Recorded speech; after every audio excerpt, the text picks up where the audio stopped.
Welcome to GRE. I'm your host, Keith Weinhold. Rents move sideways, home prices keep rising, and inflation is ravaging the American household to a sad and astounding extent. We're going to listen in to a mom reveal how inflation has turned them into a sad family of four that just can't make it in America anymore. Today on Get Rich Education. When you want the best real estate and finance info, the modern internet experience limits your free articles access, and it's replete with paywalls, and you've got pop-ups and push notifications and cookies disclaimers. Ugh. At no other time in history has it been more vital to place nice, clean, free content into your hands that actually adds no hype value to your life. See, this is the golden age of quality newsletters, and I write every word of ours myself. It's got a dash of humor, and it's to the point. To get the letter, it couldn't be more simple. Text GRE to 66866, and when you start the free newsletter, you'll also get my 1-hour fast real estate course completely free. It's called the Don't Quit Your Daydream Letter, and it wires your mind for wealth. Make sure you read it. Text GRE to 66866. Text GRE to 66866. You're listening to the show that has created more financial freedom than nearly any show in the world. This is Get Rich Education.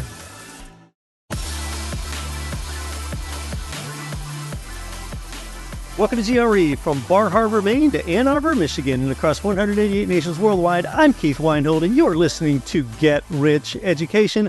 Home prices keep looking up. FHFA shows us they're up 5.5% year over year. That's great, but renters are tapped out. Now, rents rarely fall. Gradually, rents just go up, up, up, but they're really just moving to the side right now. Rents are staying stable. With all the inflation that I'm going to talk about shortly, since renters are paying more for everything from groceries to gas, they really can't afford to pay much more in rent. New rent increases, they're really not sticking in a lot of cases because renters are tapped out. Now, I just met up with a friend, one of his rental single-family homes. He told me that he just got a rent increase of $1,650 up to $2,000. I think that was between tenancies, $1,650 to $2,000. Well, that's 21% right there, but that result is not typical. The only way you're going to get a big rent increase like that now is if you have a couple years of COVID catch-up to do on those rents, unless you've remodeled or something. Rents spiked a lot in 2021 and 2022, so you can only realistically expect a sharp increase now if you've got some catch-up to do, if you have not adjusted that rent in years. Now, home prices, they're not just resilient, they keep growing. For home prices to fall substantially, again, you need to have hordes of desperate sellers like homeowners that cannot keep up with their payments. Look, understand this. Even if the home price went down, just imagine that scenario. Even if the home price went down, the home payment is so low that the homeowner won't walk away. Now, oppositely, back in 2008, see, homeowners then had loans with payments that they couldn't afford, so they didn't fight to hold on to their homes. See, back in 2008, 2009, homeowners could say, you know what? I'm going to leave and rent something else. You can't say that today because today's rent is higher than today's low-rate mortgage payments. So homeowners have no reason to leave and go rent something today. See, even if somehow today's homeowner found themselves in a negative equity home where they owed more on the mortgage than what the home is worth, well, then you'd still have a lower payment in this negative equity home than you would if you left the home and you tried to rent something. Today, that's why you would want to stay in the home even if it were worth less than the mortgage amount. And today, homes are worth substantially more than the mortgage amount, and the value just keeps growing. So Americans pay less money to a bank today with a mortgage, and they would pay more to a landlord with paying rent. Today, if you leave your home to become a renter, then your payment goes up. Even if prices fell somehow, now that effect that I just described, that would keep supply off the market. And as we know, 90+% of homeowners are still locked into those ultra low mortgage payments, and inflation cannot touch that mortgage payment. But inflation is adversely impacting others. For years, I've talked to you about how inflation makes most people poorer and how it's going to hollow out the middle class, so you better get on the right side of it. But inflation hit hard, and it's happening even faster than a lot of people would have predicted. So even a bunch of homeowners, especially at the lower end, even homeowners with fixed mortgage payments, they're having trouble making ends meet with inflation. Now, we're going to get into something sad. Let's listen into about 4 minutes of an important new video. It is of a crying, sniffling, desperate mother. She shot this video inside her home, and this is a sign of the inflationary times that you, I, and she are living through right now. It is a young couple that's just not making it. Inflation is ravaging their lives.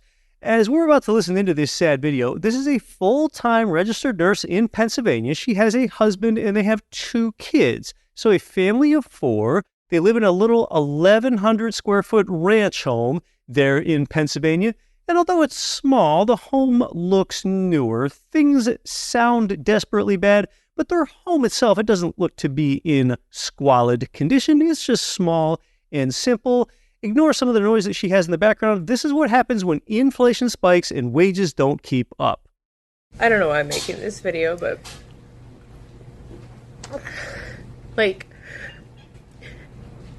I feel like my husband and I are doing everything right. We both have good jobs. I'm a nurse. I'm a registered nurse. I work full-time. He works full-time. We just got paid this past Friday, right? We paid the mortgage. Bought some groceries. Put some gas in the car. And guys, it is Tuesday. And we have like $200 or $300 to last us until next Friday. Like, we don't live in a big house. We live in a little ranch. It's 1,100 square feet, 3 bedrooms, 1 bath, us and our 2 kids. And like, I don't know what to do. Like, I'm in school full time. I work full time. He works more than full time. He works overtime every week. I don't know what to do. I'm so stressed out. This isn't how it's supposed to be. Growing up we were told, go to college, get a degree, work to support your family. Here we are. Did that. Now what? Now what?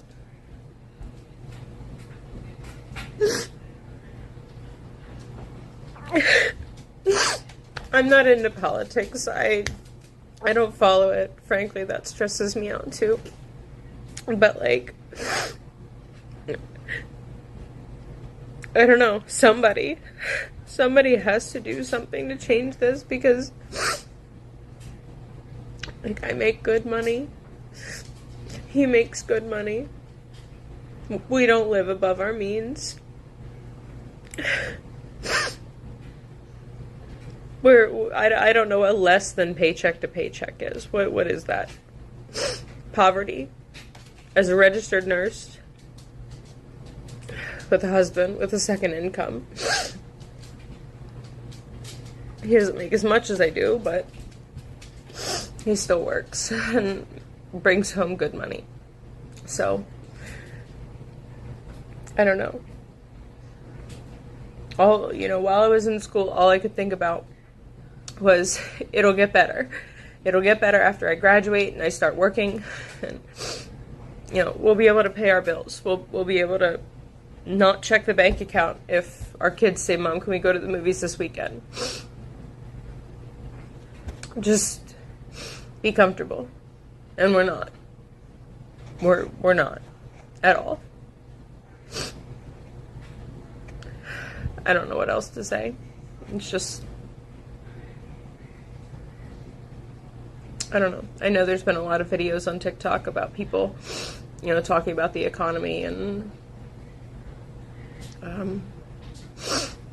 just how out of control prices are right now. We're all talking about it. I feel like none of the people that talk about it, because we live it, have any influence or power or anything to change things. What are we gonna do? We're too worried about how we're gonna buy dinner for tonight. Yeah, gosh, she makes it sound hopeless for she and her family of four, like they don't know of a way out. This is what happens when wages don't keep up with inflation. You wonder how many other people have a story like this, but don't publicize it across social media like this young mother, wife, and RN has.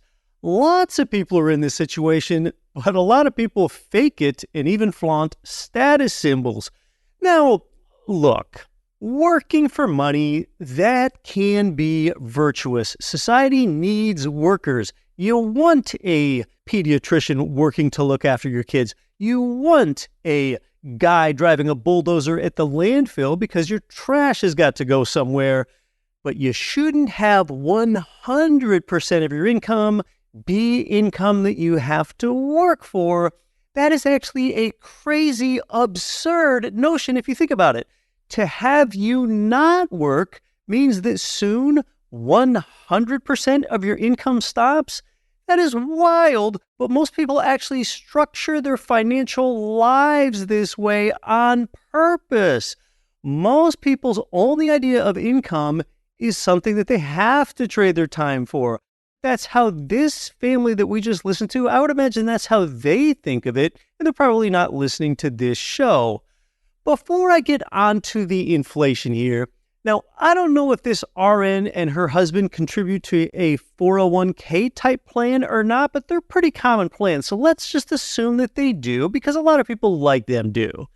Most of them are headed for financial mediocrity if they're contributing to these life deferral plans like 401ks rather than a life improvement plan like real assets that create residual income for you every month. But what about the 401k? I mean, you can even make the case that the 401k system is a scam created by the government and Wall Street so they can get more of your hard-earned money and to guarantee that you work until you're 65. I mean, just look at who holds these retirement funds. BlackRock and Vanguard, they are two of the most powerful organizations in the world thanks to your retirement savings. In a 401k, you are using your retirement savings to pump up some fat cat's stock. 401ks invest in Wall Street.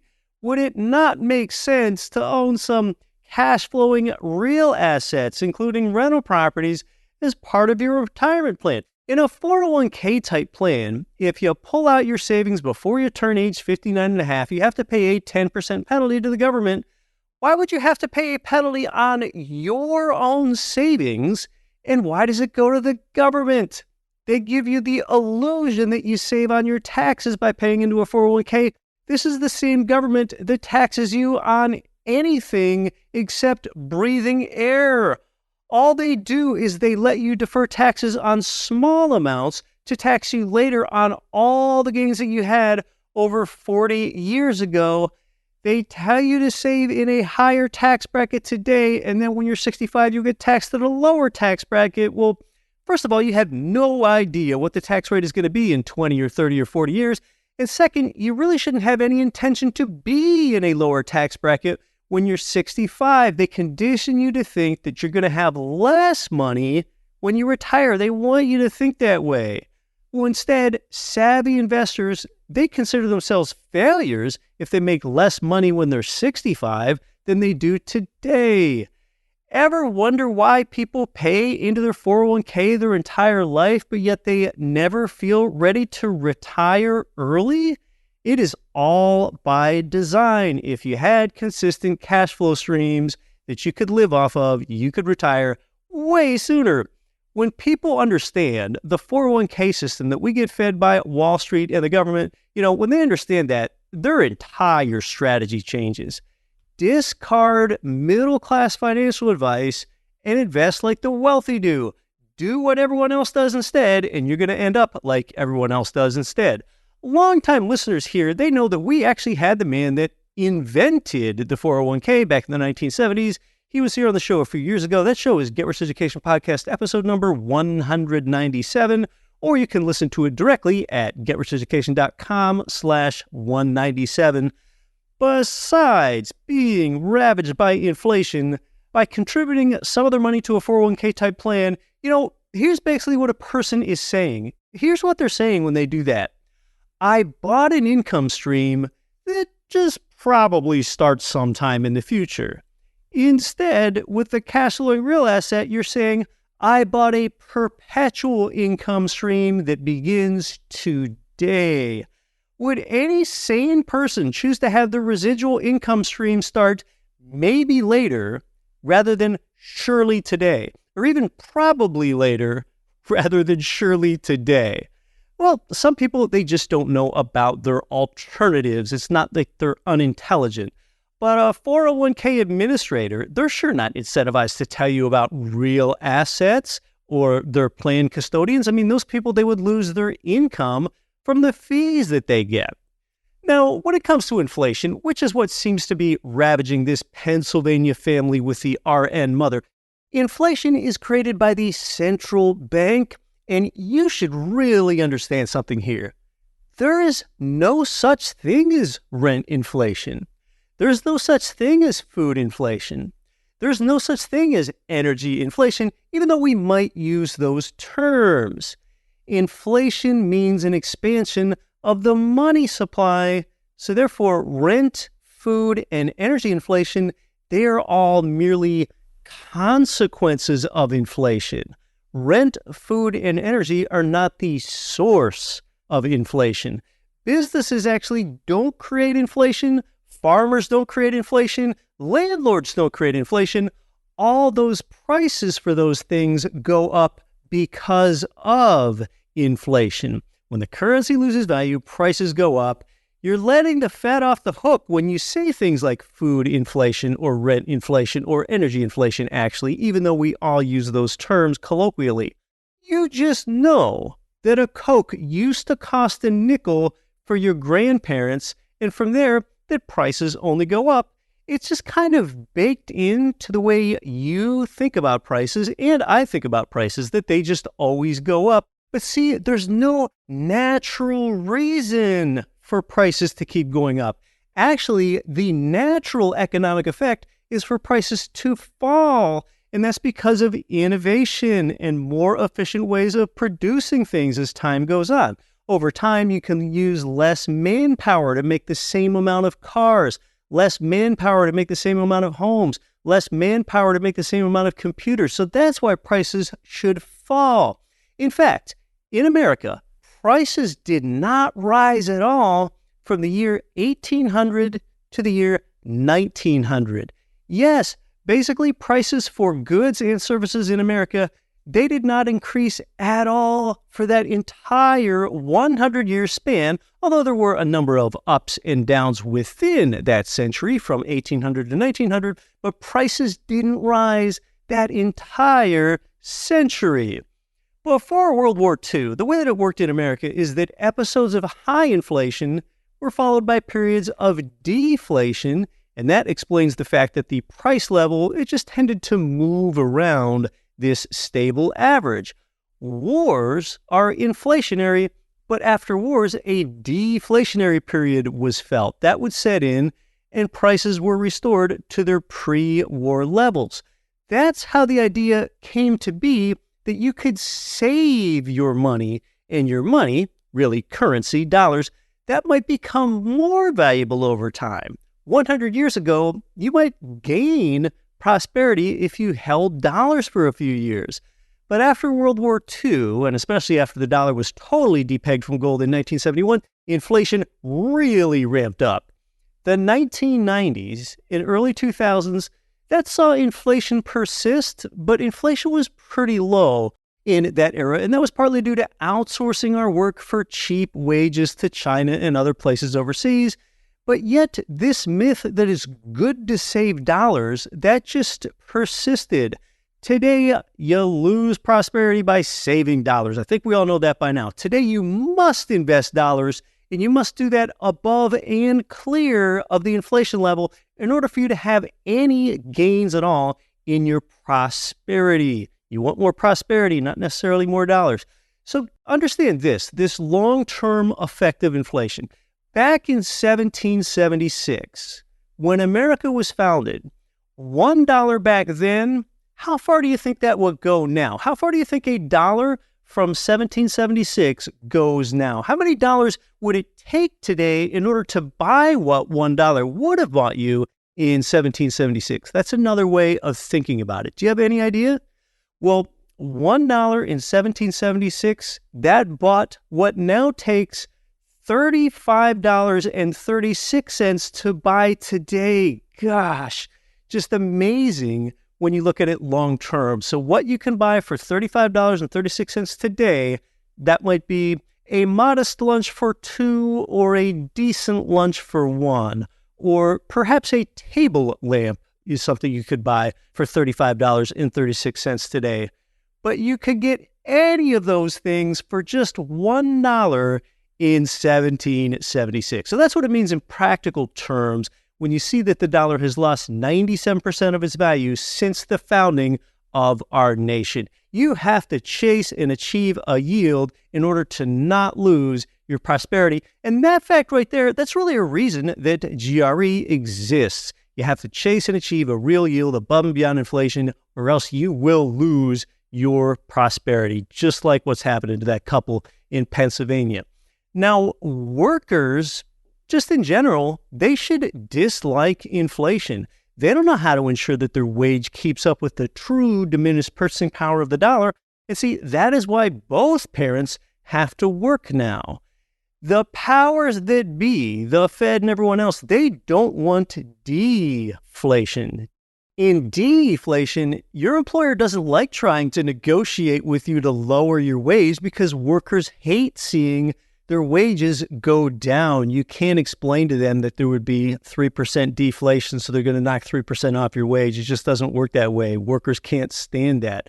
A lot of households get hurt by deflation since the real burden of their debt increases as wages and prices fall. And that includes payments on a fixed rate mortgage. Okay, that gets harder for you to repay in deflation.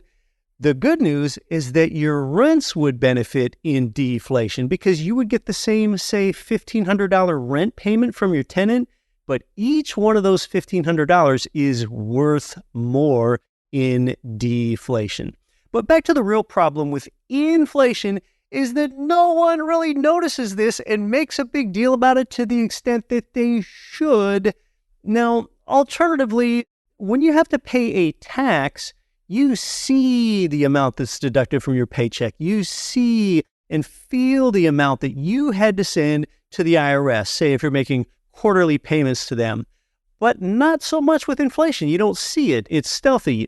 Wouldn't it be nice, though, if the powers that be told you where they're going to try to steer inflation? But as we know, companies are notoriously protective. They're secretive about algorithms. They're protective of trade secrets. But in this case, of course, the powers that be, they actually do tell you where they're steering inflation. They do tell you this. The good news is that we actually know, so then you can organize your financial affairs accordingly. Yeah, the Fed targets 2%, and that's a big reason why inflation is here long term.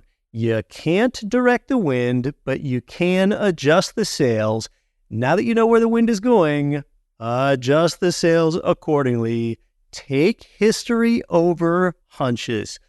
I've got more on the malady of inflation with some things that you never thought about before and why and how inflation will keep ravaging American families like that wife and nurse in Pennsylvania that you heard earlier. Leverage, though, is what amplifies wealth. Leverage means originating a good loan. And for a while now, you've heard about the benefits of a first lien home equity line of credit, a HELOC. But what if you already have a mortgage loan at a low interest rate? You want to keep that mortgage in place and not touch it. But the thing is you've got lots of appreciated home equity that you want to access. Well, then you can keep that low rate first loan in place and get a second lien HELOC. It's available for your primary home, second homes, and investment properties. Check out these second lien HELOC terms that I learned about. It's a variable rate. It's a 5-year interest-only draw period with a 15-year amortization. Loan amounts are from $35K up to $250K on this second lien HELOC. It's a minimum 75% initial draw. There are no prepayment penalties. There's no appraisal required for loans up to $125K, and you need a 660 plus credit score, maximum combined loan to value ratio on your asset of 80%. That second loan HELOC, again, yes, it's even good for investment properties. That's available at Ridge Lending Group. That could really help you increase your leverage ratio and add more property to your portfolio while keeping your first low mortgage rate loan in place. So if you think it might be right for you, you can start at ridgelendinggroup.com. I'm Keith Weinhold. More on inflation next. You're listening to Get Rich Education. For a lender that's a specific expert with income property, you need Ridge Lending Group, NMLS 42056. In GRE history, from beginners to veterans, they provided our listeners with more mortgages than anyone. It's where I get my own loans for single-family rentals up to fourplexes. Start your pre-qualification and chat with President Chaley Ridge personally. They'll even customize a plan tailored to you for growing your portfolio. Start at ridgelendinggroup.com. ridgelendinggroup.com. You know, I'll just tell you, for the most passive part of my real estate investing, personally, I put my own dollars with Freedom Family Investments because their funds pay me a stream of regular cash flow, and returns are better than a bank savings account, up to 12%. Their minimums are as low as $25K. You don't even need to be accredited for some of them. It's all backed by real estate, and I kind of love how the tax benefit of doing this can offset capital gains and your W-2 job's income. And they've always given me exactly their stated return, paid on time, so it's steady income, no surprises, while I'm sleeping or just doing the things I love. For a little insider tip, I've invested in their Power Fund. To get going on that, text FAMILY to 66866. Oh, and this isn't a solicitation. If you want to invest where I do, just go ahead and text FAMILY to 66866. Hi, this is Russell Gray, co-host of the Real Estate Guys radio show, and you're listening to Get Rich Education with Keith Weinhold. Don't quit your daydream.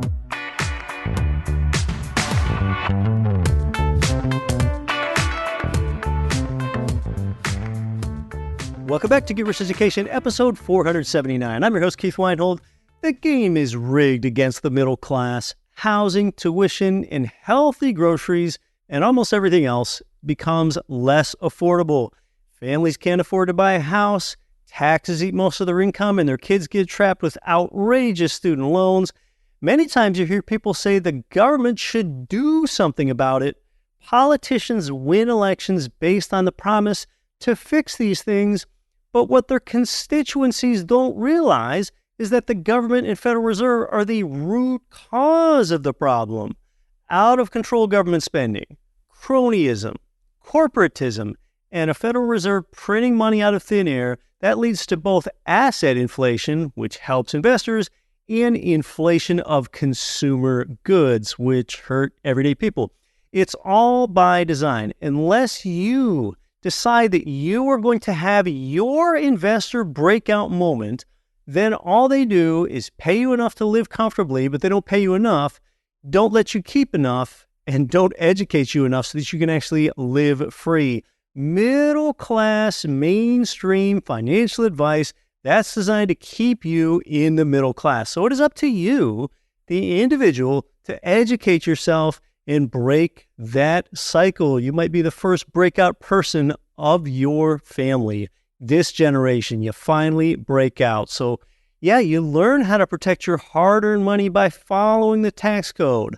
Learn how to generate income on your own and learn how to take advantage of inflation instead of being robbed, and learn how to make money work for you and not you working for money. So you can either complain how the game is rigged against you, or over here, you're the type of person that is learning how to win in a rigged game. It really is your choice. Once upon a time, in the 1950s, off of just one income, a family could own a home, own a car, and send their kids to college, all on just one income.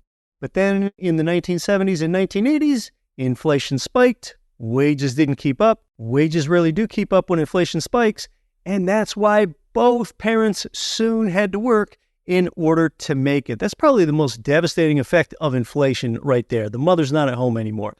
Now, with the wave of high inflation in the 2020s, both parents working has become less and less feasible because that's barely enough anymore. High inflation has made residual income from real assets more vital, not less vital. So let's review that. The number of parents it took to work to be middle class in America was 1 in 1950, it was 2 by 1990, and now 2 is getting to be less than enough.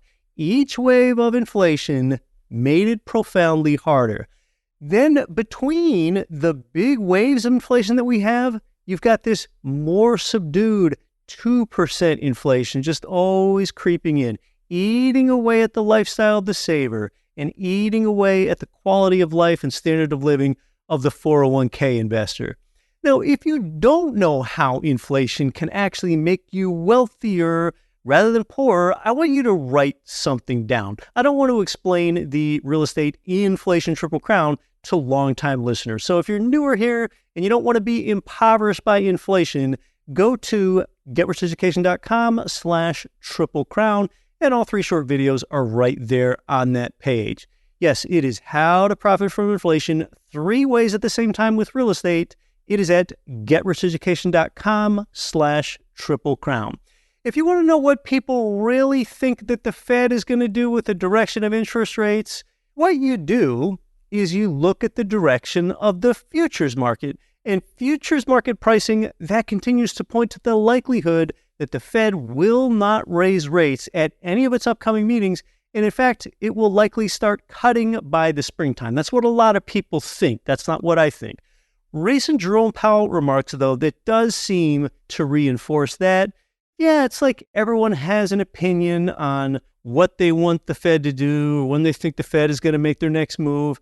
Now, wouldn't it be amazing if they had a regular guy on the board of the Fed? I mean, just like an average Joe, and he's like, well, hey, with this $70,000 a year I'm making at my full-time job, I'm kind of concerned about this constant inflation that we're baking into the long-term formula here.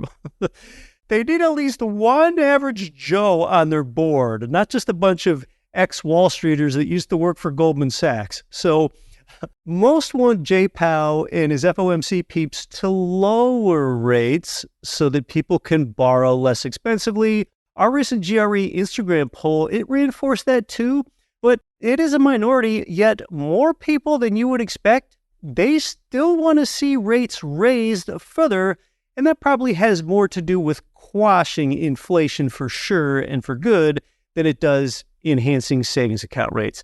You want to know what my opinion is on all this Fed rate stuff? I'll give it to you. My opinion is stay put. Just hold rates right where they are. And I don't mean for the next few months. I mean keep rates right where they're at for at least a year. We've had 11 rate increases since March of 2022, so the Fed hit the brakes hard. But see, at the same time, Congress hit the gas pedal with their spending. So let things sort themselves out. We don't always need to tinker around with the economy like it's some cantankerous old motorcycle in the garage, okay? Past decisions create lag effects. Economic patterns need time to trickle through. And further, today's interest rates are not high. Rates are just historically normal. That's another reason to keep them where they are for at least a year. But they almost surely won't. They're always messing with them. Yeah, rates are actually a little below normal. From 1971 up until today, do you know what the average federal funds rate is? It is 5.4%. That's a historic norm. That's right about where they are today. And then for 30-year mortgage rates over the same time span, 1971 to today, that long-term average is 7.7%. So today's rates are pretty normal. Keep them there. In fact, the Fed hasn't changed rates in about 5 months now, but they can't seem to just keep them in one spot for long. And see, the more that they move that rate around, the more volatile markets get and lives get less predictable. So stay put, let it ride. Sometimes less is more. Well, hey, if you think today's episode about how inflation is ravaging America is important, please, I'd ask, tell a friend about the show. I think this content can really help a lot of people. Take a screenshot of this episode on your podcatcher and post it on your social, or tell a friend about the Get Rich Education podcast the old-fashioned way, in person, or screenshot it and send them a quick text. I really appreciate you sharing the show with a friend. Until next week, I'm your host, Keith Weinhold.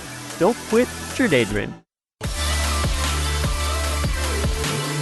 Nothing on this show should be considered specific, personal, or professional advice. Please consult an appropriate tax, legal, real estate, financial, or business professional for individualized advice. Opinions of guests are their own. Information is not guaranteed. All investment strategies have the potential for profit or loss. The host is operating on behalf of Get Rich Education, LLC exclusively.